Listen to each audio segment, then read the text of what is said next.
कुछ समय पहले ईरान और अमेरिका के बीच 60 दिनों का युद्ध विराम समझौता हुआ था ताकि हार्मुज बंदरगाह पर जहाजों की आवाजाही बिना किसी बाधा के सुनिश्चित की जा सके। लेकिन युद्ध विराम समझौते की धज्जियां उड़ा दी गई। 170 से अधिक ठिकानों को निशाना बनाया गया। 85 ठिकानों का निशाना जो है ईरान के द्वारा भी बनाया गया है, एक कमजोर नहीं है। फिलहाल आखिर अमेरिकी ट्रंप प्रशासन को किस प्रकार की शक्तियां या आखिर कहां से ये शक्तियां मिल जाती हैं कि कोई अगर युद्ध विराम समझौता होता है तो उस युद्ध विराम समझौते के विरोध में जाकर के वह हमले कर सकता है। मैं आपको बताऊं कि अमेरिका का जो संविधान है उसका आर्टिकल 2 संविधान का अनुच्छेद 2, अमेरिकी संविधान का अनुच्छेद 2 यह कहता है कि अगर राष्ट्रीय सुरक्षा से संबंधित मामला होगा, राष्ट्र की सुरक्षा या राष्ट्र की रक्षा या राष्ट्र की संप्रभुता से संबंधित अगर मामला होगा तो बिना संसद की स्वीकृति के, ध्यान से सुनिएगा, बिना संसद की स्वीकृति के राष्ट्रपति एक जवाबी हमले या जवाबी कार्रवाई कर सकता है। तो कुछ समझेंगे कि आखिर क्यों इस प्रकार की जो है समस्याएं उत्पन्न हो रही हैं।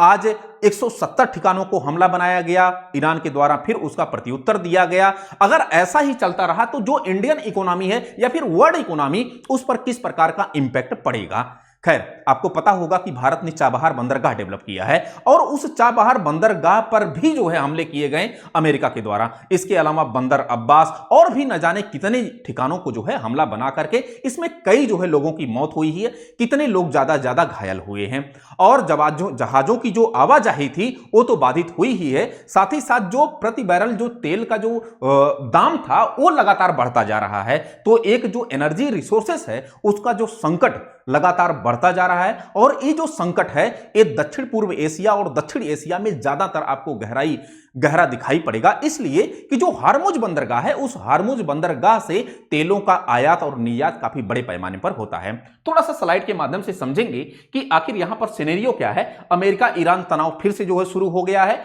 और युद्ध विराम के बाद एक नया संकट आपको जो है दिखाई देगा। किस प्रकार का नया संकट आपको दिखाई पड़ेगा? तो आपको जो है एक नया संकट दिखाई पड़ेगा कि युद्ध विराम समझौते को माना नहीं गया है। खुद अमेरिकी प्रशासन का यह कहना है कि हम किसी युद्ध विराम समझौते को नहीं मानते हैं। अगर ईरान के द्वारा किसी प्रकार की जो है कमजोरी की गई या किसी प्रकार की जो है लापरवाही की गई या किसी प्रकार का जो है अमेरिकी ठिकानों पर हमला किया गया तो इसका प्रत्युत्तर वो जो है निश्चित तौर पर देंगे। खैर, यहां पर अगर आप देखेंगे तो कुछ चीजें आपको दिखाई पड़ेंगी कि युद्ध विराम की समाप्ति के बाद पश्चिम एशिया में अस्थिरता की लहर फिर से, इसलिए कि जहाजों की जो आवाजाही है वो ज्यादातर आपको जो है इसी हार्मुज बंदरगाह से हुई होकर दिखाई पड़ेगी, ठीक है ना। तो आपको कई प्रकार की समस्या यहां पर दिखाई पड़ेगी। एक चीज और समझना जरा, ये जो है हार्मुज जलडमरू से 3 जहाजों पर हमला किया गया। अमेरिका द्वारा ईरान को सीधे तौर पर जिम्मेदार ठहराया जा रहा है, तो एक दूसरे को जो है जिम्मेदार ठहराने का प्रयास कर रहे हैं। चाबहार बंदरगाह, इसके अलावा जो है बंदर अब्बास बंदरगाह, इनके आसपास जो है ठीक ठाक हमले अमेरिका के द्वारा किए गए हैं। अब अगर देखेंगे 24 घंटे में 170 ईरानी राजनीतिक ठिकानों पर जो है एक हमले अमेरिका के द्वारा किए गए हैं। इस प्रकार की जो है समस्याएं अंतरराष्ट्रीय स्तर पर आपको दिखाई पड़ेगी। ईरान का पलटवार, सैन्य और आर्थिक मोर्चे, ईरान का जो है सैन्य जवाबी कार्रवाई, अमेरिका के क्षेत्रीय ठिकाने बहरीन, कुवैत, कतर और जॉर्डन पर, इनकी जो है ठिकानों पर, अमेरिका के इन ठिकानों पर ईरान के द्वारा भी हमले किए गए हैं। गोलिस्तान प्रांत में महत्वपूर्ण रेलवे पुल, मतलब कि चीन तुर्किस्तान कॉरिडोर को नुकसान का जो है अमेरिकी सेना पर आरोप।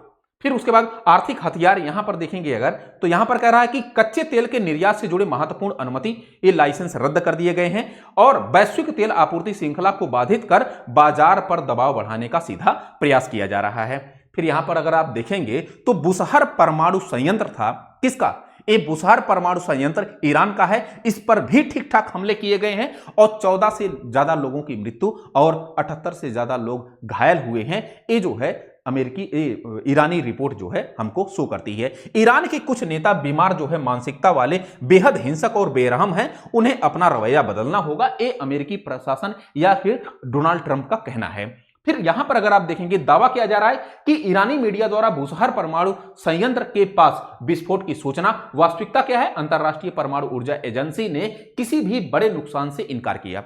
ये अमेरिका का कहना है कि ऐसा कुछ नहीं है कि किसी प्रकार का बहुत बड़ा नुकसान हुआ हो, लेकिन ईरानी जो मीडिया है वो कह रही है कि भैया बस जो हमारा बुशहर परमाणु संयंत्र है उसके पास ठीक ठाक जो है विस्फोट किया गया। और अगर आप देखेंगे तो यहां पर 14 लोगों की डेथ वगैरह ये दिखाए गए हैं, है ना। फिर उसके बाद यहां पर देखिए जरा, भारत के लिए रणनीतिक चिंता क्या है कि भाई चाबहार जो बंदरगाह है वो भारत को भारत को एक अफगानिस्तान से लेकर के पश्चिम एशिया से लेकर के रूस तक की एक जो है अप्रोच देता है। तो भारत के डायमेंशन से, सामरिक डायमेंशन से और रणनीतिक डायमेंशन से और आर्थिक डायमेंशन से बहुत महत्वपूर्ण है कौन? चाबहार बंदरगाह, जिसको भारत सरकार के द्वारा ही डेवलप किया गया है। तो सामरिक महत्व इसका क्या है? तो सामरिक महत्व अगर आप देखेंगे तो पाकिस्तान को दरकिनार करके अफगानिस्तान, मध्य एशिया और रूस तक एक निर्बाध व्यापारिक पहुंच उपलब्ध करवाता है। फिर INSTC का केंद्र, माल ढुलाई के समय और लॉजिस्टिक लागत में भारी कमी आएगी इससे। फिर वर्तमान खतरा क्या है? अमेरिकी हमलों तथा तनाव के कारण भारत की इस दीर्घकालिक सामरिक और आर्थिक परियोजना की गति को धीमी होने की आशंका है। भारत का रुख क्या है कि क्षेत्रीय असंतुलन तथा कनेक्टिविटी के लिए यह निवेश अपरिहार्य है। फिर अगर आप देखेंगे यहां पर, थोड़ा सा देखिए यहां पर, अगर यहां पर वैश्विक अर्थव्यवस्था पर आप प्रभाव देखेंगे तो वैश्विक अर्थव्यवस्था पर आपको प्रभाव दिखाई पड़ेगा एक चीज कि युद्ध विराम के दौरान जो है ये जो $72 प्रति बैरल तेल का जो कीमत आ गया था वो फिर से बढ़कर के, हमले के बाद फिर से बढ़कर के कितना हो गया है? अब 78 हो गया है। तो लगातार एक तेल संकट बना हुआ है। यहां पर देखेंगे 4600 अंकों की एक भारी गिरावट पाकिस्तान के शेयर बाजार में हुई। और शेयर बाजार में भारी गिरावट, क्यों शेयर बाजार में भारी गिरावट हो रही है? क्योंकि अब अगर आप इसको देखेंगे तो लगातार जो हमले हो रहे हैं इससे राजनीतिक अस्थिरता बढ़ती है, इससे जो है आर्थिक अस्थिरता बढ़ती है, तेलों की आवाजाही या फिर एनर्जी की जो रिसोर्सेज की आवाजाही है वो बाधित होती है, हार्मुज बंदरगाह बाधित होता है, जिससे कहीं ना कहीं तेल जो है निर्यात और आयात प्रभावित होगा। फिर अमेरिका में आंतरिक विवाद, युद्ध की शक्ति किसके पास? आखिर जो है अमेरिकी संसद के द्वारा 60 दिनों का युद्ध विराम समझौता तो स्वीकार किया गया था, लेकिन आखिर अमेरिका के प्रशासन या अमेरिकी राष्ट्रपति को कौन सी ऐसी पावर मिल जाती है कि वो बिना स्वीकृति के, बिना संसद की स्वीकृति के हमले की जवाबी कार्रवाई वो कर सकता है? तो यहां पर हमने आपको बताया, यहां पर अनुच्छेद 2, ये अनुच्छेद जो 2 है यह संविधान का अनुच्छेद 2 और यह अनुच्छेद 2 अमेरिका के जो है संविधान का अनुच्छेद 2 है, जो सशस्त्र बलों के कमांडर इन चीफ, मतलब कि राष्ट्रपति को, अमेरिकी राष्ट्रपति ट्रंप को यहां पर कमांडर इन चीफ की शक्तियां प्रदान करता है। और राष्ट्रीय सुरक्षा पर अगर किसी प्रकार की जो है शंका उसको उत्पन्न होती है तो ऐसे में वो जवाबी कार्रवाई राष्ट्रपति बिना किसी स्वीकृति के कर सकता है। फिर यहां पर देखें जरा, संसद और अनुच्छेद 1 अनुभाग 8, औपचारिक रूप से युद्ध घोषित करने का एकमात्र अधिकार। फिर हाल ही में संसद द्वारा युद्ध विराम प्रस्ताव को मंजूरी, जिसे राष्ट्रपति द्वारा नजरअंदाज किए जाने का एक नया विवाद फिर से उत्पन्न हो गया है। फिर यहां पर देखिए जरा, यहां पर अगर आप देखेंगे तो एक एक्ट आपको दिखाई पड़ेगा, वार पावर्स रिजोल्यूशन। वार पावर रिजोल्यूशन ये एक्ट पारित किया गया था। कब पारित किया गया था? तो ये 1973 में पारित किया गया था। 1973 में, समझना जरा, 1973 में पारित किया गया था, जिसमें यह कहा गया कि प्रतिकूल परिस्थितियों में अमेरिकी राष्ट्रपति के पास यह अधिकार होगा, अगर उसको देश की संप्रभुता, एकता, अखंडता और रक्षा का कोई भी प्रश्न दिखाई पड़ता है तो बिना संसद की अनुमति के वो क्या कर सकता है? 60 दिनों तक अपनी कहीं पे सेना जो है भेज सकता है युद्ध लड़ने के लिए। तो वही सारा सिनेरियो आपको यहां पर दिखाई पड़ेगा, ठीक है ना।